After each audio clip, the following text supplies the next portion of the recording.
அந்த கட்டிப்பிடிக்க வந்தாங்க தெரியுமா, நான் வெளியே வரும்போது எல்லாரும் அங்கே இருங்கன்னு காரணம் சொன்னதுக்கு காரணம் அவங்க என் மேலே சிம்பத்தியை கிரியேட் பண்ணுறதுக்கு வந்தாங்க. போகும்போது விஜய் சேதுபதி கிட்ட ஸ்பேஸுங்கிற வார்த்தையை சொல்லிட்டு போன்றது வரைக்கும் எழுதப்பட்டது. நான் சொல்லிட்டேன் என் வேலை. அதனால நீங்கள் எடுக்கப்பட்டீங்க அப்படி. அவ்வளோதான்.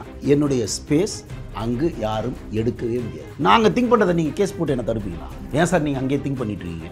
உங்களால் சொல்ல முடியுமா? நான் அங்கே இருந்தாலும் திங்க் பண்ணிட்டு இருப்பேன். இல்லாமே அதை நான் திங்க் பண்ணிட்டு தான் நான் அங்கே தானே இருக்கேன். சிம்பிள். நான் விஜய் சேதுபதி சார் கிட்ட சொல்ல வந்தது அதான். அந்த டைம் இல்லாதெல்லாம் டக்கு நான் கரெக்டாக சொல்ல முடியல. இங்கே நான் சொல்லிடுறேன். என் தாட்ஸ் நான் எங்கே இருக்கோ நான் அங்கே இருக்கேன். இந்த 100 நாளும் என் தாட்ஸ் அங்கே இருக்கும். உங்களுக்கு கிடைச்ச ஒரு வாய்ப்பை நீங்கள் தவற விட்டீங்கன்னு நினைக்கிறீங்களா? இப்போ காலையில் அன்னைக்கு காலையில் அதாவது கேம் ஸ்டார்ட் ஆன அன்னைக்கு காலையில் பிரவீன் ராஜ் இருக்காரியா, அவருக்கும் திவாகருக்கும் சண்டை. ஓகே, ஸோ அந்த சண்டையை பார்க்கும்போது ஐயோ என்ன இப்படி அடிச்சுக்கிறாங்கன்னு வந்தது எனக்கு. பிரவீன் ராஜ் மேலே எனக்கு ஒரு சின்ன இரிட்டேட் இருந்தது. அப்படி ஒரு சவுண்டு, அப்படி ஒரு நாய்ஸியாக இருந்தது. அதை மைண்டில் இருக்குது. ஆனால் அவரை நான் எடுத்த உடனே குற்றம் சொல்ல என் மனசு வரல. அன்றைக்கே நாமினேஷன் வந்துருச்சு. அன்றைக்கி மதியானம் 3 மணிக்கு பிக் பாஸ் கூப்பிட்டாங்க.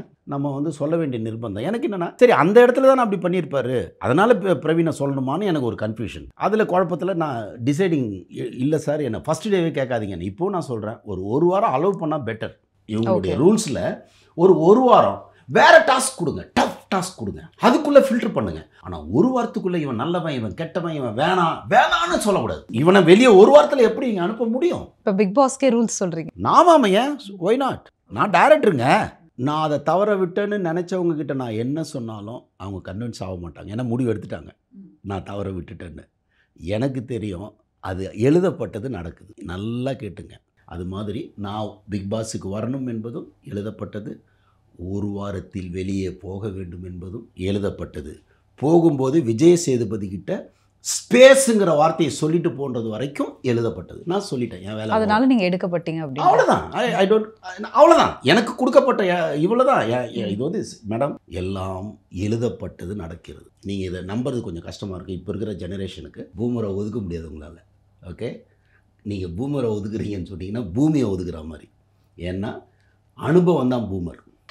இன்னைக்கு நாட் எவ்ரிபடி, ஒரு சில காமெண்ட்ஸ் என்ன வருதுன்னா, நிஜமாவே இவர் தான் இந்த படங்களை டைரக்ட் பண்ணவரா, என்ன இப்படி பண்ணிட்டார் உள்ள, எங்களால் அது ஜட்ஜ் பண்ண முடியல அவரை அப்படின்னு. பிகாஸ் இன்னைக்கு பீப்புள் ஜட்ஜ் டூ ஃபாஸ்ட். கரெக்டுங்களா? ஸோ இந்த நபர் தான், இந்த இன்னார் தான் இந்த படங்களை எடுத்தவர் இன்னைக்கு பிக் பாஸ்ல இப்படி விளையாடி இருக்காரா அப்படின்றது. இதுக்கு உங்களோட பதில் என்ன? அந்த பிரவீன் காந்தியோட ஏஜ் அப்போ இருந்த ஒரு அவசரம் வெறி இருக்குல்ல, அது இப்போ கம்மியாக அளவா டிப்ளமேட்டிக்காக மாறிடுச்சு, கன்வெர்ட் ஆயிடுச்சு. அப்போ எனக்கு பேரே ஃபயர் பால். ஒரு இடத்துல நிற்க மாட்டேன். 20 பேரில் நேரம் எத்தனை பேரை நான் தள்ளி விட்டு ஓடிருப்பேன்னு தெரியாது. அந்த பிரவீன் காந்தியாக இருந்திருந்தால், ரட்சகன் எடுக்கும்போது அந்த பிரவீன் காந்தியாக இருந்திருந்தா சத்தியமாக 100 நாள் என்னை தூக்கி நீங்கள் வெளியே போடணும்.